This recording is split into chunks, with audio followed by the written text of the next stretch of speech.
19대 국회의 성적을 가늠할 4월 임시국회가 시작됐습니다. 현안은 산더미인데 재보선, 또 세월호 일주기 등 변수가 많아서 순항할 수 있을지 주목됩니다.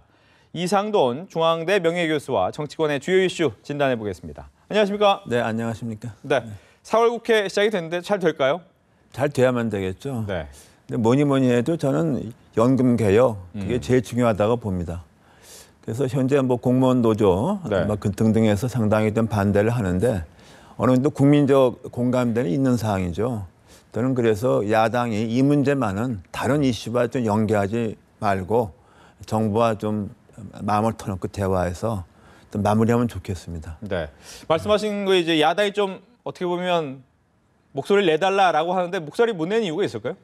야당으로서는 또 이제 이걸 그 계기로 해외 자원 개발 뭐 근데 그 자꾸만 이제 청문회 이런 것도 주장하겠죠.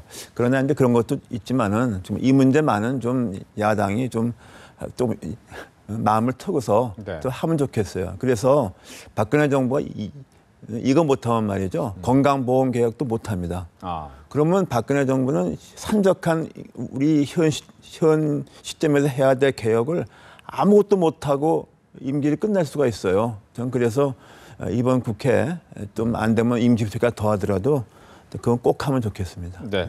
뭐 4월 국회 중에 이제 두 가지 정도 사건이 있지 않습니까? 재보궐선거도 하나 있고 또 세월호 일주기 또 있습니다. 이 두 개는 어떤 변수로 작용하겠습니까? 그것은 아무래도 세월호 이슈는 아무래도 1년 되니까 네. 뭐 굉장히 중요한 게 되겠습니다만은 제가 말씀드린 연금이나 국회 중요한 이슈하고서는 좀 별개로 봐야 된다고 생각합니다. 네, 그건 별개로 보고 또 세월호 이제 인양 방향으로 이제 방향을 잡았으니까 네. 거기에 대해서 이제 더 이상 좀 갈등은 조금 가라앉게 하고 좀 수습을 하면 좋겠습니다. 정부도 그 대책위원회, 그 조사위원회에 좀 협조하고 좀 그렇게 하면 좋겠습니다. 예. 이제 뭐 국회의원 매번 총선이 다가올 때마다 특권 내려놔야 된다라는 얘기 나오는데 최근에 또 의원 늘리겠다는 얘기가 많이 나오거든요. 근데 문재인 대표도 이런 얘기를 했는데 물론 나중에 이제 좀 농담 삼아 장난스러운 얘기였다라고는 했지만 어떻게 받아들여야 될까요? 근데 그 문재인 대표가 좀 이따금 이렇게 준비 안 된 발언에 좀 실수가 있는 것 같습니다. 이거 400명이라는 것은 네. 되게 학자들, 정치학 교수들이 대체로 합의를 보는 그런 겁니다. 왜냐하면 유럽에 비해서 우리나라 국회의원 수가 좀 부족하죠. 그런데 이걸 이제 본인께서 이렇게 그런 걸 이제 인식이 있으니까 언급하셨는데 그걸 가지고서 다시 뭐 이렇게 뭐 장난 말씀하면 안 되죠. 네. 아이디어 차원에서 한번 검토해볼만 하다가 말한 것이다. 이렇게 수습을 해야 되는 건데 예. 저는 그리고 사실 왜 그러면 우리나라에서 유럽에 비해서 국회의원 수가 이제 적음에도 불구하고 이렇게 굉장히 많단 말이 나오느냐. 그 국회의원들이 유럽 의원들에 비해서 특혜가 너무 많죠. 그게 제일 문제고 그래서 그런 특혜 줄이고 국회의원들 뭐 그 공간도 세계에서 뭐 제일 뭐 넓다는 얘기도 있고 네. 뭐 보좌관, 비서관 등등 식구도 많아요. 뭐 이런 것을 좀 감축하는 노력을 해야만 국회의원 늘리겠다는 말이 나올 겁니다. 그렇다면 현실적으로는 어떻게 해야 됩니까? 지금 원래 299명인데 한 명 특별히 늘려줬는데 그냥 300명 계속 갖고 와야 되나요? 아니면 좀 줄여야 됩니까? 다음에. 줄이기는 상당히 어렵다고 생각하죠. 네. 그래서 또 하나는 우리가 그 대통령제 국가이기 때문에 유럽에 비해서 또 국회의원이 좀 적어도 관계없습니다. 그러니까 저는 뭐 250, 300선 같으면 제 개인 생각으로는 훌륭하다고 봅니다. 그런데 이제 선관위에서 지역구 재획정 문제 그리고 권역별 비례하게 되면은 현재 많은 사람들이 300명으로 조금 부족하지 않느냐. 그래서 다만 10명, 또 15명 정도라도 좀 늘려야만 권역별 대표제를 좀 충분하게 반영하지 않느냐 하는 그런 얘기가 있습니다. 그러면은 한 뭐 10명, 20명 늘리더라도 국회에 들어가는 총 예산은 그냥 총액대로 해서 거기서 마무리하면은 뭐 그런 건 좀 설득이 가능하다고 생각됩니다. 그렇군요. 이제 뭐 이번 국회에서는 이제 자원외교 이 부분 좀 연장은 됐습니다. 다음 달 2일까지 연장이 됐지만 문제는 좀 쉽지 않아 보이는데 어떻습니까? 매번 국조 잘 안 된다 이런 얘기하면서 계속 하지 않습니까? 그것은 일단의 여당의 책임이 있다고 봐야죠. 네. 여당에서 이제 국회 과반수제니까 뭐 이런 걸 제가 처음에는 제가 청문회 조사를 반대하고 할 수 없이 하게 되면은 청문회 가급적 증인 출석을 줄이려고 그러고 또 그렇게 하지 않습니까? 그래서 우리는 정말 87 올림픽 끝난 이후에 청문회 같은 뭐 이런 범국민적인 여야가 합의를 보는 그런 청문회를 큰 문제에 대해서 해야 되는데 그게 안 되고 있습니다. 그런 정당 대립적인 정치를 언제 끝났지 아쉽죠. 네, 그런 야당으로서 보는 그런 현실적인 장벽이 있다고 봅니다. 근데 보면 이제 증인 문제가 또 가장 큰 걸림돌 아니겠습니까? 네. 그런데 이제 문재인 대표 나 나가겠다. 네. 그 대신 이명박 전 대통령도 나와라라고 욕을 하는데 이것 때문에 또 이제 여야 간의 말싸움이 벌어지고요. 이거 어떻게 해야 될까요? 처음에는 이제 야당에서 이명박 전 대통령이 나와야 한다 그러니까 그 여당에서는 그럼 문재인 대표가 나오라고 하면 그 뜻은 뭐냐 그러면 문재인 대표가 나오면은 이명박 전 대통령도 나온다 그런 거 아닙니까? 근데 문재인 대표가 나간다 그러니까 또 한쪽에서는 전직 대통령과 대통령 후보였던 사람은 다르다 이렇게 얘기 나오지 않습니까? 네. 그래서 그거는 좀 여당이 좀 신의에 어긋났다고 생각되는데 그러나 한 가지 생각해 저는 아무리 이명박 전 대통령이 뭐 여러 가지 문제가 많고 의혹의 중심에 있다 하더라도 네. 전직 대통령은 전직 대통령입니다. 저는 그래서 일단은 핵심의 그 이명박 정부 내 증인들이 있죠. 주요 장관, 뭐 실세라는 사람들. 네. 그런 사람들이라도 합의해서 그런 사람들 출석을 먼저 시키고 그 결과를 봐서 전직 대통령은 그래도 좀 우리가 예우해야 되니까 그 후에 여야가 다시 한번 그 전직 대통령 정원이 필요한가를 한번 다루는 그런 타협이 좀 필요하다고 생각합니다. 그렇다면 그렇게 어느 정도 타협이 이루어져서 이번에 국정조사가 잘 되겠습니까? 글쎄 일단은 그 중요한 그 핵심적인 사람들 말하자면 MB 정권의 실세가 뭐 나오게 되면은 좀 그래도 밝힐 게 있다고 봅니다. 네. 아, 알겠습니다. 또 한 가지는 이제 세월호가 1년이 되지 않습니까? 일주기가 됐는데 이제 아무래도 인양에 좀 실리고 있습니다. 무게가 인양 쪽으로 가겠죠? 그 인양을 당연히 한다고 그랬어요. 네. 저는 박근혜 대통령 본인께서도 작년 한 여름쯤에 그 뭐 기술적으로 정 불가능하지 않다면 반드시 인양하겠다. 네. 이런 걸 작년쯤 얘기했으면 상당히 그 이런 자본이 없어졌지 않겠습니까?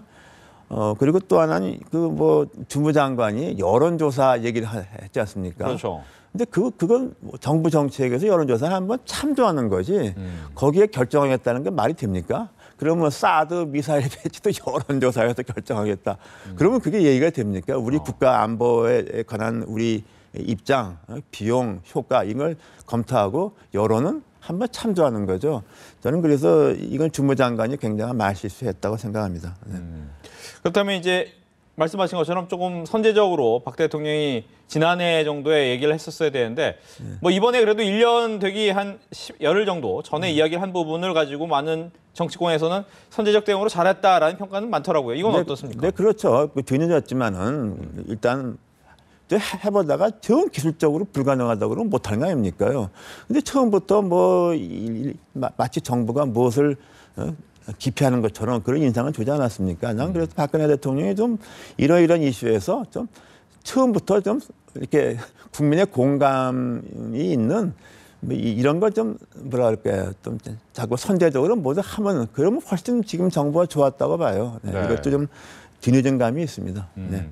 이제 박근혜 정부 같은 경우는 올해가 3년 차 아니겠습니까? 네. 3년 차가 되면 가장 핵심적으로 해야 될 것이 몇 가지가 있는데 네. 뭐 지금 보기에는 공무원 연금 개혁 그리고 물가 즉 경제 부분일 것 같은데 이 두 마리 토끼 다 잡을 수 있을까요? 근데 경제를 정부가 이렇게 한다는 것은 상당히 어렵습니다. 배란간 그 자체입니까? 상당히 구조조정 오래 걸리죠. 네. 그 미국도 그 70년대 그 경기 남았을 때 나빴지만은 80년대 10년 동안의 노력을 해서 90년대 번영이 온 거죠. 그러니까 이 정부가 현 정부가 뭐 정부 정책을 한다 그래도 경제정책 해도 과연 이 임기 중에 효과를 볼 수가 없을 수도 있어요. 그러나 원칙에 따라서 그런 경제적인 정책, 대응책을 하고 그러나 제일 중요한 것은 이게 지난번 정부에서 하다가 그냥 조그마하게 그만두었던 네. 공공 분야 개혁에서 제일 문제를 보는 것이 연금 개혁 아닙니까요? 이거 진짜로 첫 해부터 했었어야죠. 저는 그래서 이 3년 차에 정부가 모든 걸 걸고 이걸 하고 그 다음에 이제 공공 분야의 어떤 개혁을 좀 이걸 계기로 또 해야 한다고 봅니다. 방만한 어떤 공조직을 좀 추려내는 그런 개혁이죠. 네. 뭐 그거랑 연관됐다고 봐야 될까요? 교수님께서 이제 30년 동안 몸담았던 중앙대 최근에 이제 검찰이 엄청난 수사를 하고 있어요. 네. 어떻게 보셨습니까? 또 그 당시에 또 계셨지 않습니까, 중앙대? 네, 그렇죠. 그리고 이제 학교 내에서 사정 알 사람들은 되게 알죠. 그 이른바 그 두 캠퍼스 통합에서 교육부 조치는 이건 누가 생각해도 엄청난 특혜죠. 우리도 내부에서도 놀랐어요. 어떻게 이런 게 생기나. 아. 그리고 또 우리와 경쟁적인 대학들이 저기 봐라 다 아는 겁니다. 네네. 근데 그것이 과연 이렇게 순리적으로 됐다고 보는 사람은 좀 없죠. 그랬는데 어떻게 이제 이번 계획에 따라서 이런저런 하는데 저는 두산 우리 법인을 2008년에 인수한 두산그룹이 대학에 대한 생각이 좀 부족했던 것 같아요. 대학을 갖다가 대학이라는 특성을 고려하고서 여러 가지 개혁할 거, 개선할 거 해야 되는데 네. 너무 이것을 좀 기업 논리, 손익 논리로만 이게 봤던 것 같습니다. 그리고 이 안성 캠퍼스 문제는 이른바 이 캠퍼스 문제는 몇몇 대학은 좀 괜찮습니다. 예를 들면은 안산이나 수원에 있는 이 캠퍼스는 지금 전철이 다 이어졌어요. 그런데 그게 안 되는 용인, 안성 등등에 있는 학교는 이게 상당히 어렵습니다. 그래서 그것 때문에 학교가 경영에도 부담이 되고 또 학사 운영이 어려운 면이 있어요.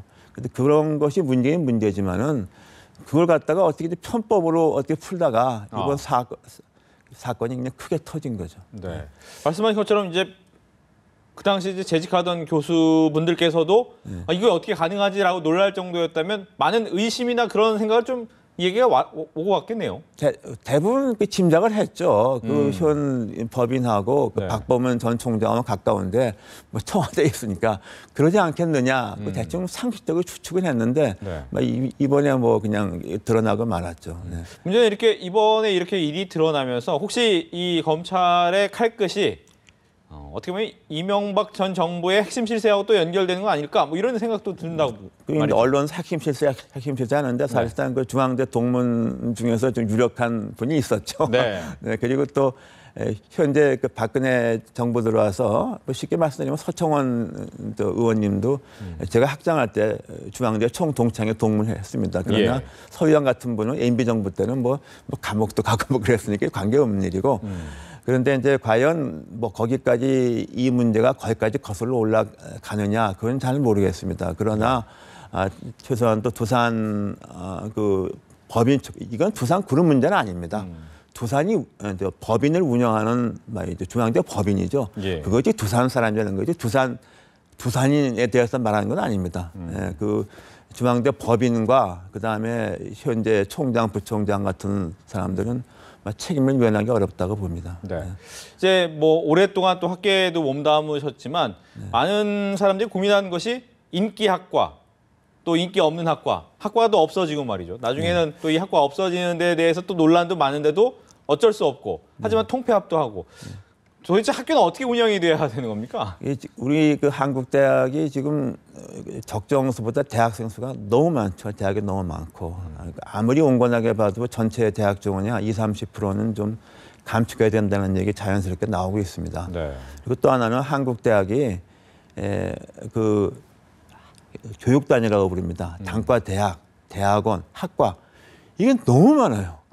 전 세계 그 유수한 대학에 비하면 이게 몇 배가 많습니다. 그리고 이 캠퍼스에 있는 대학은 똑같은 대학, 비슷한 학과가 1캠퍼스, 2캠퍼스 양쪽에 다 있어요. 그리고 학과 정원은 뭐 30명, 40명, 뭐 심지어 이렇게 굉장히 영세해요. 그렇죠. 그래서 근데 그것도 학생들이 계속 들어가고 대학 정원이 적을 때는 아무런 문제가 없었어요. 그리고 이제 학생 수가 줄고 대학은 굉장히 많고 그러다 보니까 학생들이 이제 그야말로 갑이 돼 버렸어요. 네. 그러니까 이제 자기 실용적인 학문만 선택을 하는 것이죠. 그러다 보면 이제 순수 학문들이 좀 비실용적이지 않습니까요? 뭐 철학, 문학, 역사. 근데 그거는 대학의 아카데미에서 굉장히 기본적인 겁니다. 학과에 앞서서. 그러니까 아무리 대학에서 수요 위주의 개혁을 한다 하더라도 대학이 갖고 있는 본질을 지켜가면서 그걸 개혁해야 됩니다. 저는 그런 개혁도 얼마든지 가능하다고 보는데 중앙대 법인은 그 두산이라는 또 기업 마인드로 이걸 좀 말하자면 너무 지나치게 해서 교수들이 반발을 한 거죠. 네. 알겠습니다. 이렇게 해서 오늘 정치권 소식 그리고 최근에 있었던 중앙대 사태까지 이상돈 중앙대 명예교수와 함께 이야기 나눠봤습니다. 오늘 이야기 잘 들었습니다. 네, 감사합니다.